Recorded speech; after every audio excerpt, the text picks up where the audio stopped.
ठीक है, तो पहला अगर क्वेश्चन है आपके सामने, adjoining figure shows I V plot. I क्या है? करंट है, और वी क्या है? V is the potential difference for a non ohmic resistor. ठीक है, in which region of the plot its resistance is negative. कौन से रीजन में इसकी रेजिस्टेंस नेगेटिव है? Give reason for your answer. तो इसके लिए एक टिप शेयर करी थी। अच्छा, that is the reason why Swati asked me this question. ठीक है, Swati, the pic that I had send you, उसे ग्रुप में फॉरवर्ड करना दोनों। Is the group open? Okay group? हाँ, तो दोनों में सेंड करना। ठीक है, उसमें ओमिक और नॉन ओमिक रेजिस्टर्स की डेफिनेशन दी गई है। Again it's not a very big rocket science, सीधा सीधा है, नाम से ही समझ में आ रहा है कि the substances that obey the Ohm's law. अब ओबे द ओम्स लॉ का क्या मतलब हुआ कि ओमिक रेजिस्टर्स जो भी होंगे उनका जब भी आप वी आई ग्राफ प्लॉट करेंगे तो वो हमेशा स्ट्रेट लाइन है, सीधी लाइन है। ठीक है, उनमें करंट और इसमें वोल्टेज में रिलेशन फॉर्म होगा और एक स्ट्रेट लाइन फॉर्म होगा। ठीक है, बट नॉन ओमिक कौन से होंगे? रेजिस्टेंस वो भी ऑफर कर रहे हैं, बट वो ओम्स लॉ फॉलो नहीं है। मतलब उनका वी आई ग्राफ अगर हम प्लॉट करेंगे तो वो स्ट्रेट लाइन है। इसीलिए आपके सामने जो ग्राफ है फर्स्ट क्वेश्चन में वो क्या है? वो एक कर्व लाइन है। तो वही वो पूछ रहा है कि हाँ, किस पॉइंट पे नेगेटिव है। तो किसी को इसका आंसर मिला?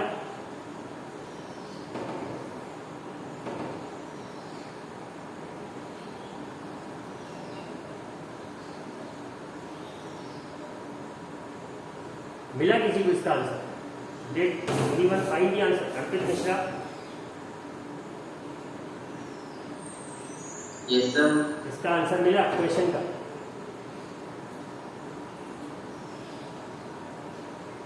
सर मैंने स्टडी अबाउट नॉन-ओमिक रेजिस्टर, तो आई फाउंड कि जैसे नॉर्मल में वोल्टेज के साथ करंट भी इंक्रीज होता है, इसमें वैसे नहीं होगा। इसमें जैसे अगर वोल्टेज बता रहे हैं कि नॉन ओमिक रेजिस्टेंस है क्या, बट यहाँ पे जो क्वेश्चन पूछ रहा है वो स्पेसिफिक सा है कि रेजिस्टेंस नेगेटिव किस पॉइंट पे, और 4 पॉइंट्स है ए बी सी डी। किस पॉइंट पे नेगेटिव रेजिस्टेंस तुम्हारे हिसाब से होगा? सी। ठीक है, चलो ले लेते। I don't know, I have given you all a question, you all need to solve it by hook और by crook, find out the right answer and tell. मुझे आंसर नहीं पता sir. Option C answer point C है। Point C है? Point C. चलो मान लेते हैं।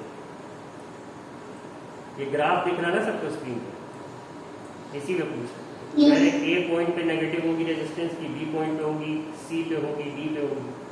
अब ग्राफ का रूल क्या है? अगर ये लाइन जितनी ऊपर जा रही है मतलब कि करंट उतना बढ़ रहा है, और ये लाइन जितनी ही आगे की तरफ बढ़ती जाएगी वोल्टेज उतना ही बढ़ रहा है। तो अब हमने देखा कि ए पॉइंट तक जब तक वोल्टेज राइज हो रहा है, ठीक है, बी पॉइंट तक तो ये क्या हुआ? बढ़ा है करंट वोल्टेज के साथ साथ। ठीक है, अभी भी स्ट्रेट लाइन नहीं है बट हमने देखा बढ़ा है। बट बी पॉइंट से ये घटना चालू है, घटना स्टार्ट हुआ तो मतलब वोल्टेज बढ़ रहा है, करंट भी बढ़ना चाहिए as per the Ohm's law, but हो गया करंट गिर रही है। और एक सी पॉइंट है, सी के बाद फिर से बढ़ने लगी। ठीक है, तो it's up to you all कि तुम लोग इसका आंसर ढूंढो, मैं नहीं बताऊंगा। ठीक है, next question, calculate the resistance of manganese wire. एक एलिमेंट होता है पीरियोडिक टेबल में, अगर देखा हूँ manganese, don't confuse it with magnesium. ठीक है, मैंगनीज वायर ये बोल रहा है, तो मैंगनीज क्या होगा? ये एलॉय होगा, कंप्लीट मैंगनीज का नहीं होगा। Wire 10 metre long at a cross section area, given that resistivity of manganese is इतना, तो निकाल लेंगे rho N upon A, R A upon A.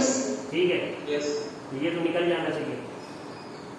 ठीक है, what should be the length of aluminium wire having same cross section area as the manganese wire so as to have the same resistance, given that resistivity of aluminium is इतना। ये भी निकल सकता है? Yes sir. ठीक है, third question से दिमाग खराब हो। थर्ड क्वेश्चन क्या बोल रहा है? Find the equivalent resistance between points A and B. points A and So B I have found 1 ohm. in the network shown here given that R1 is equal to R2 is equal to R3 is equal to R4, मतलब चारों की value 4 ओम है। ये पूछ किसके बीच में रहा है? A और B के बीच में पूछा, ठीक है। तो निकल जाएगा कौन से सीरीज में रहेंगे, कौन से पैरेलल में रहेंगे। So all should be in parallel. All should be in parallel, ठीक है, जैसा आप लोग की मर्जी। अभी मैं इसका सोल्यूशन नहीं बता रहा, ठीक है। तो fourth question, calculate the equivalent resistance between the points A and B for combination of resistors shown here. तो ये आपके सामने है। चलो इसको हल्का सा डिस्कस कर लेते हैं कि C जो पॉइंट है A के बाद, सामने आपको C दिख रहा है, Yes, sir. ठीक है।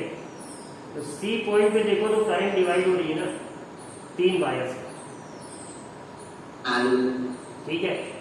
अब जो ऊपर 4, 5 और 3 की तरफ गई, मतलब C से करंट E की तरफ गई, वही करंट 4 में भी जाएगी, 5 में भी जाएगी, 3 में भी जाएगी। तो मतलब 4, 5 और 3 किस में हो गए? सीरीज में हो गए। और C पॉइंट से जो G पॉइंट की तरफ जा रहा है 2, 3 एंड 1, तो ये तीनों भी एक ही वायर पे है सारी रेजिस्टेंस, तो ये तीनों भी क्या हो गए? सीरीज में हो गए, ठीक है। लेकिन ऊपर वाला मतलब CEFD और CGHD ये पैरेलल है किससे? CD से, तो वो निकाला। फिर तीनों का पैरेलल से इक्विवेलेंट रेजिस्टेंस निकाल लिया। किसका? ये जो स्क्वायर है तुम्हारा EFHG, इसका इक्विवेलेंट रेजिस्टेंस निकाला। फिर 1 और 2 से वो क्या होगा? वो सीरीज में होगा, and hence you will have your answer. तो इसे भी सब लोग सॉल्व करेंगे, ठीक। So 5 ohm. क्वेश्चन क्या था हमारे पास? क्वेश्चन था पॉइंट A एंड B, हाँ ठीक है, निकल जाएगा। Now the fifth one, 6 resistances are joined as shown here. Calculate the net resistance of the circuit between the points A and B if a battery of 6 volt is connected across AB, then what current flows in the circuit? अच्छा ठीक है, चलो मान लिया। अब A point से जब मान लो करंट स्टार्ट हुई है, तो A के बाद 5 ओम के बाद जो ये वाली डॉट है ये यहाँ पे बटेगी ना,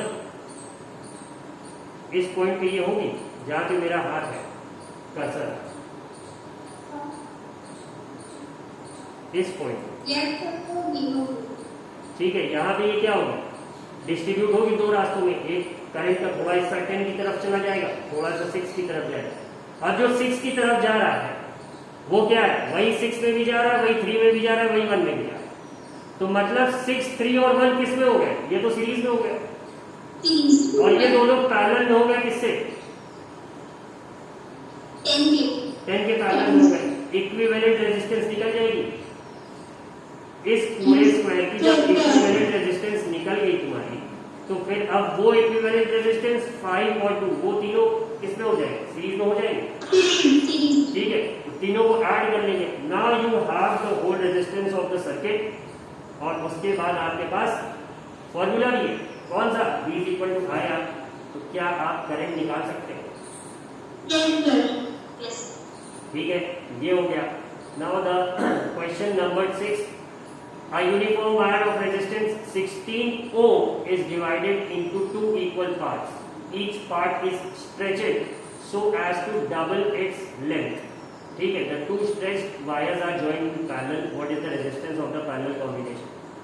ठीक है, क्या 16 ओम रेजिस्टेंस के वायर को दो पार्ट्स में बांटा गया, ठीक है। Each part is stretched so as to double its length, ठीक है।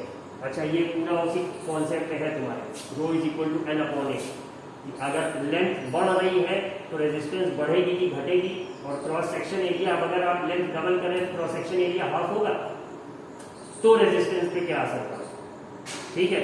इसी को करके एक अलजेब्रिक इक्वेशन फॉर्म होगी, और इसमें आप लोगों का दिमाग पूरी तरह से घूम जाएगा, and it seems to be a delicious question.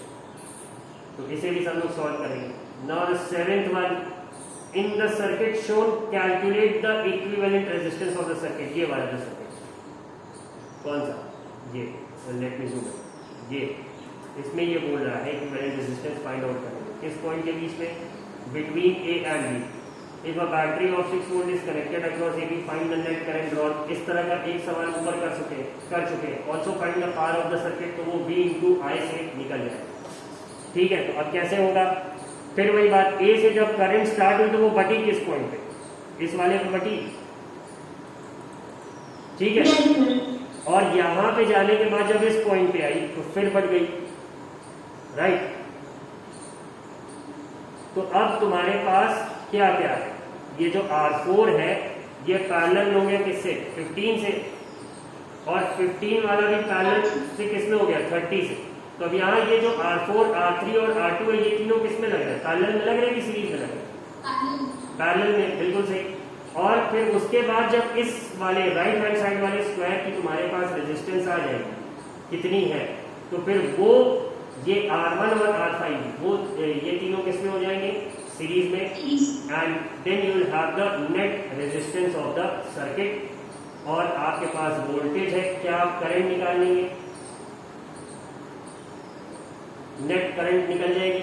जब नेट रेजिस्टेंस आ गया, नेट वोल्टेज आ गया, तो नेट करंट निकल जाएगी, बिल्कुल निकल जाएगी। और उसके बाद जब वोल्टेज है, करंट है, तो पावर कैलकुलेट कर सकते हैं, बिल्कुल कर सकते हैं। फिर अब ये 8th वाला जो सबसे डरावना लग रहा है, सेकंड मोस्ट डरावना फाइल से, तो इसमें क्या है कि पूछ रहा है calculate the equivalent resistance between the points A and C in the circuit. A point और सी पॉइंट के बीच की ये इक्विवेलेंट रेजिस्टेंस पूछ, निकल जाएगी। किसी ने सॉल्व करा,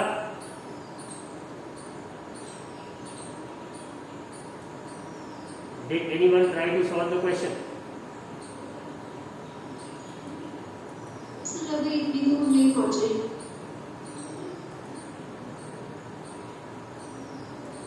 स्क्रीन दिख रही सबको, न्यूमेरिकल वाली? Yes sir. ठीक है, 39 people attending the class and only 8 cameras on. Digvijay Singh ने एकदम खतरनाक वाले मगरमच्छ की तरह बड़ा सा मुंह खोल दिया।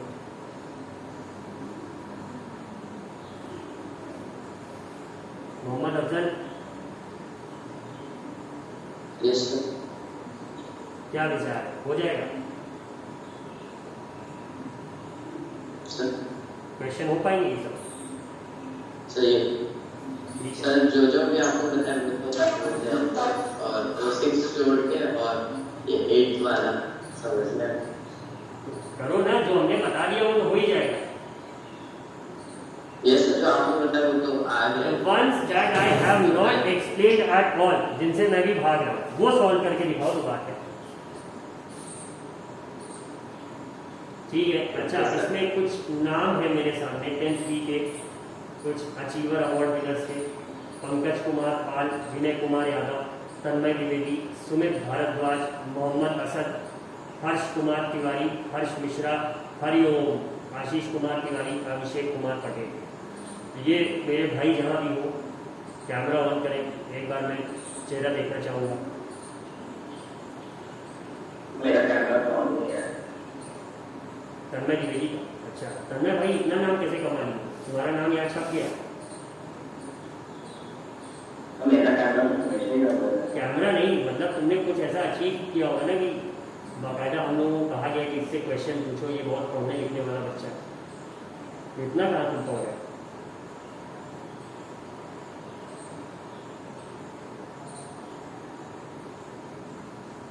अच्छा तन्मय, डू वन थिंग, एक क्वेश्चन सॉल्व करके इसका व्हाट्सएप मुझे क्लास के एंड में भेजना, ठीक है? तुम्हें आसान वाला दे देते हैं।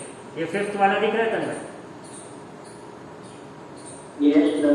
5th वाला सॉल्व करके देना व्हाट्सएप पर, और ईमानदारी से खुद सॉल्व करके देना, किसी की हेल्प मत लेना। अगर तुम वो कर लेना तब तो ठीक है, you will have my respect, but otherwise फिर नहीं से।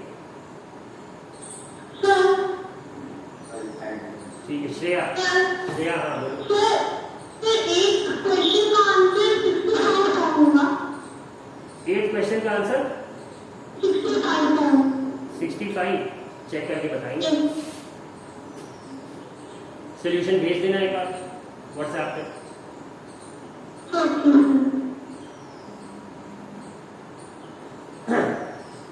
देखो, टू ऑल द बॉयज, जीवन में 3 काम कभी मत करना। Being a boy I hate these 3 things, मतलब मुझे जैसे कहते हैं कि एलर्जी है, मेरी आत्मा को एलर्जी है इन चीज़ों से। एक चोरी, दूसरा नकल, और तीसरा अगर आप किसी लड़की से बदतमीजी करें। If you ever become the reason for the pain of a female, these 3 things I hate and I hate them very bad. बहुत जैसे आत्मा से मुझे नफरत है इन चीज़ों से। कोई चोरी करता है, कोई चीटिंग करता है, और तीसरा कि कोई किसी से बदतमीजी करता है। ये 3 काम बिल्कुल नहीं करने चाहिए। If you are a man, the word man is a very heavy word. इसको समझो, you all are going to grow into a man. तो ये 3 चीज भाई ध्यान रखना। मैं ये नहीं कह रहा कि तुम लोग करते हो, आई am not at all saying it, but अगर कभी ख्याल आए तो मेरी इन्हीं बातों को याद करना है कि नहीं यार ये 3 बहुत गलत काम। मर जाना लेकिन चोरी मत करना, फेल हो जाना लेकिन चीटिंग मत करना, और भाई लड़कियों से बदतमीजी तो बहुत ही खराब। Our society is lagging behind because of this reason. ये चीजें भाई ध्यान रखना। क्वेश्चन सॉल्व करके तन्मय भाई आप मुझे दीजिए, आपका चेहरा और भाव भंगिमा देख कैसा लग नहीं रहा है, you have even the slightest will to solve the question. खैर coming to the point, question देखेंगे हम लोग।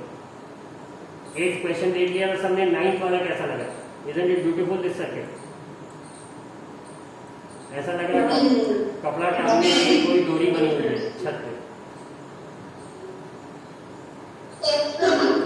Calculate the equivalent resistance between points A and B. For some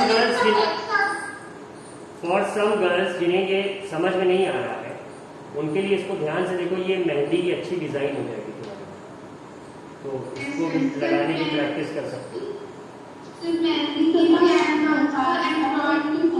हाँ, एम्ब्रॉयडरी बिल्कुल सही।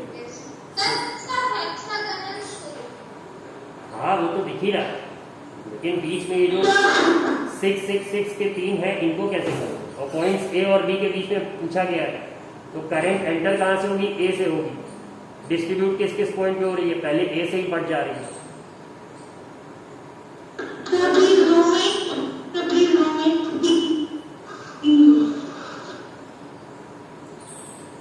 This one.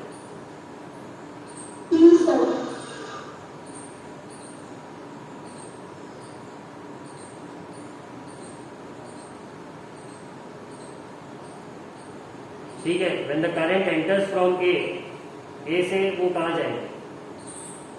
F की तरफ जाएगी, फिर F से E की तरफ, E पे वो डिस्ट्रीब्यूट होगी, और फिर D पे वो बढ़ जाएगी, फिर कहाँ पे बटेगी? C पे, और फाइनली B पे आ जाएगी। तो इसमें कौन कौन सी रेजिस्टेंसेस सीरीज में है, कौन सी पैरेलल में है? भाई 6 6 6 जो तीनों है, ये तो आपस में किसमें हो जाएगा? ये तो रहेंगी। हाँ, या फिर एक एक, ठीक है, या तो एक एक ट्राइंगल पकड़ के सॉल्व करते हुए चलो। ठीक है, एक ट्राइंगल हो गया तुम्हारा AFE, दूसरा हो गया AED, तीसरा हो गया ABC। ठीक है, इस इतने की इक्विवेलेंट निकाल लो। फिर जो लाइन है 3 और 3 वाली, ये 3 और 3 आपस में क्या है? सीरीज में, और उसके ऊपर वाली उससे पैरेलल में हो जाएगी। तो उसको सॉल्व करो। ये क्वेश्चन लेगा 10 मिनट लेगा। It's going to consume 10 minutes of your precious time.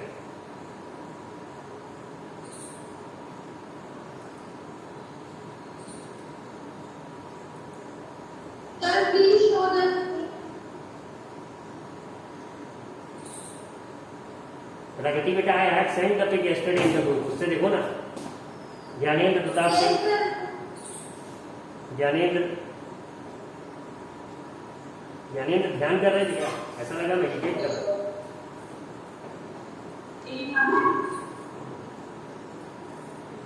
ठीक है, व्हाट अबाउट रेस्ट? सिर्फ 9 कैमरे और, बाकी लोगों ने क्यों ऑफ कर दिया भाई? Please switch it on. Yes, हाँ, Lagnajita was trying to ask something at that time. Lagnajita, if you can hear me, please switch on your camera and ask your question.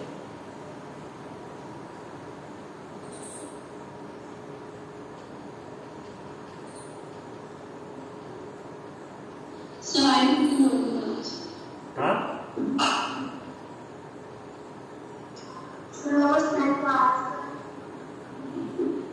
You were trying to ask the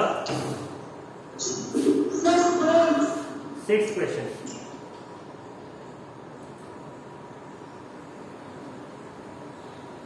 A uniform wire of resistance. हाँ इसे solve करो ना, दिमाग लगाओ इसमें. Equations पे होगा क्योंकि न्यूमेरिकल डिजिट इसमें खाली एक ही है 16 के अलावा कोई नंबर ही नहीं है. जैसे हम लोग के फ्रेंड्स थे, मतलब हम लोगों ने जब पहली बार आईआईटी दिया तो आईआईटी के लायक तो मैं बिल्कुल नहीं था, कहीं से भी नहीं था. फॉर्म भी मैं भरना नहीं चाहता था लेकिन घर वालों ने भरवाया. हम जानते थे फ्रॉम डे वन की I am not IIT material. I am trying to disrespect the exam of IIT. Friends हम लोग जब मिले एग्जाम के बाद ये हुआ कि कैसा गया पेपर. उसमें एक फ्रेंड ने बहुत ऑनेस्ट आंसर दिया. भाई यार सारे क्वेश्चन में कोई नंबर दिया ही नहीं था, कोई न्यूमेरिकल वैल्यू थी ही नहीं. सॉल्व करना शुरू करें तो कहाँ से करें, कौन सा फॉर्मूला लगाए, क्या करें. एक कोई नंबर तो दिया उसने, इतनी इक्वेशन नहीं बन पाई. So I still remember that. Question देखो और उसमें कोई न्यूमेरिकल वैल्यू ही ना लिखे तो अब उसमें तुम पढ़ोगे क्या, क्या अज्यूम करोगे, क्या गिवन है, क्या कुछ नहीं. बस एक 2-3 लाइन लिखी, उसी में तुम्हें सवाल सॉल्व करना है, नीचे 4 option. It was good, it was a very good experience. But still I somehow managed to secure 67,000 rank in UPTU. और फिर मैंने इंजीनियरिंग की पढ़ाई करी. I became a mechanical engineer. उसके बाद टीचर.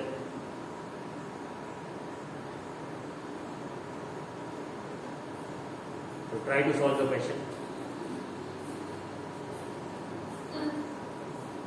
प्रिया बहुत देर से कुछ बोलना चाह रही है, क्या बात है?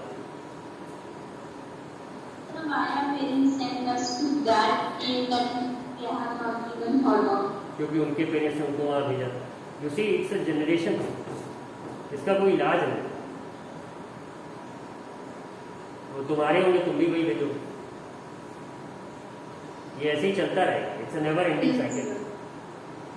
अभी तुम्हारी सोच दूसरी है, तब दूसरी होगी. Believe me, when I became a teacher, first time मैं जब क्लास लेने गया तो when I was standing at this side of the table, मेरे सामने 40 चेहरे मेरा मुंह देख रहे हैं कि ये कुछ ज्ञान की बात बताएगा.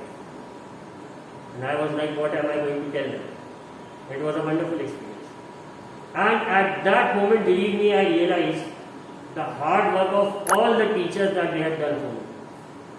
उस समय मुझे ये समझ में आया कि पीछे बैठ के बात करना या जानबूझ के पेंसिल बॉक्स गिरा देना या कोई आवाज निकाल देना कितना आसान होता है, और इधर खड़े होके उस पूरी चीज को टॉलरेट करके when you are irritated like hell and you want to go and punch that student in his face, make him bleed like anything. उसके घर जाके भी जो उसको मारने का मन होता है, तुम वो कुछ नहीं कर सकते. All you can say is कि बेटा बात मत करिए, please don't make that sound, please don't do it. उस समय मुझे लगा कि यार ये बहुत गलत किया मैंने, and I am going to suffer all my sins that I had committed in my student life. उस दिन मुझे लगा कि मैं सारे टीचर्स के घर जाऊं अपने और उनके पैर पे अपना सिर रख दूं, बोलूं जैसे बाहुबली में था कि सर माफ कर दीजिए सर, मुझसे बहुत बड़ी गलती, ma'am please I am sorry for what all I did. Then I realise कि मैं टीचिंग में इसलिए आया. Destiny brought me here to read all my sins that I had committed in my student. इसीलिए जब स्टूडेंट्स मुझे मिलते हैं, कोई इरिटेट करता है, कोई कुछ करता है, तो फिर लगता है नहीं ये पाप है, भोगना ही है. And when I see a student like myself, I realise कि देखो ये अभी जान नहीं रहा है, ये कहाँ जा रहा है. He hasn't seen the other side of the world. Sir, have you ever thought of failing heaven? Ever thought of? You know, like our parents say that if you do this thing, you're going to get a swarg and everything. Swarg and Nark is actually a proper idea, ऐसा है, but वो अभी हम नहीं decide कर सकते ना. That is what Lord Krishna has mentioned in Gita. देखो, what might seem the right thing to you might not be the right thing as per the rule at all. ठीक है, राइट और wrong की ना definition human beings बना सकते हैं, ना वो डिसाइड करें. वो काम किसी और का. ठीक है, जब आंसर शीट में हर स्टूडेंट आंसर लिखता है तो as per him he has written the most correct answer on earth. But ये तो चेक करने वाला देखेगा ना कि वो सही है कि गलत है। तो that is what he tried to explain to Arjun कि भाई देखो, तुम ये मत सोचो कि क्या सही है क्या गलत है, तुम जाओ लड़ाई करो, सही गलत मेरा काम है, वो हम देखेंगे, कर्म करो, फल मत सोचो कि तुम सही कर रहे हो गलत है। और नर्क एंड स्वर्ग is not at all our department, not at all, मतलब हमें सोचना ही नहीं चाहिए इसके बारे में। बीइंग अ स्टूडेंट, इस समय पहला काम तुम्हारा क्या है? ये जो ऑनलाइन क्लास चल रही है इसको अच्छे से अटेंड करो, और जो काम वाम मिल रहा है उसे अच्छे से करो, that's it. Being a student, student धर्म इज दिस, धर्म इज नॉट रिलीजन, धर्म इज ड्यूटी। तुम्हारा ड्यूटी इस समय पढ़ना है, और वही खराब लग रहा है। The problem with Karma is कि जो आपको उस समय करना होता है वही आपको सबसे गलत लगता है, इरिगेशन। तो ये बड़ा कॉम्प्लिकेटेड सा है। All you can do is the easiest way right now is to, मतलब jump into your books, solve questions, learn answers, prepare for board exams, get good marks on your class 10th marksheet. क्योंकि हमेशा date of birth के proof के लिए इसी को दोगे और उसमें मार्क्स कम रहेंगे, जीवन में आदमी देखे कहेगा हाई स्कूल में बड़े कम नंबर है, और वो ह्यूमिलिएशन तुम्हें लाइफ लॉन्ग झेलना पड़ेगा। I was fortunate enough of scoring respectable marks, not good, in class 10, तो मैं बच जाता हूँ। इंग्लिश वगैरह अच्छी थी, अच्छे से बोल लेता हूँ, that's why I am earning a good salary here eight army school. कुछ पढ़ा था, लेकिन बहुत कुछ कर सकते थे जो रियलाइज होता ही नहीं किया, क्योंकि उस समय वो फुटबॉल का मैच, वो घूमना और वो बहुत सारी चीज़ें बहुत ज़्यादा अच्छी लगती थी। हमने उस समय अपने मन का कर्म करा, तो उसका फल तो भोगना ही पड़ेगा। हम लोग के स्कूल के रिपोर्ट कार्ड के फर्स्ट पेज पे यही लिखा रहता था, as you sow so shall you reap. उस समय उसको पढ़ के भूल जाते थे, and it just took a few years after class में रियलाइज कि नहीं यार वो बहुत बड़ी बात लिखी, उसे उस समय देख के समझ लेते तो it would have been good. But still I don't regret for any of the things that I have done. I think I have placed myself at a very nice place, but बाकी लोग ऐसा कर पाएंगे कि नहीं कर पाएंगे।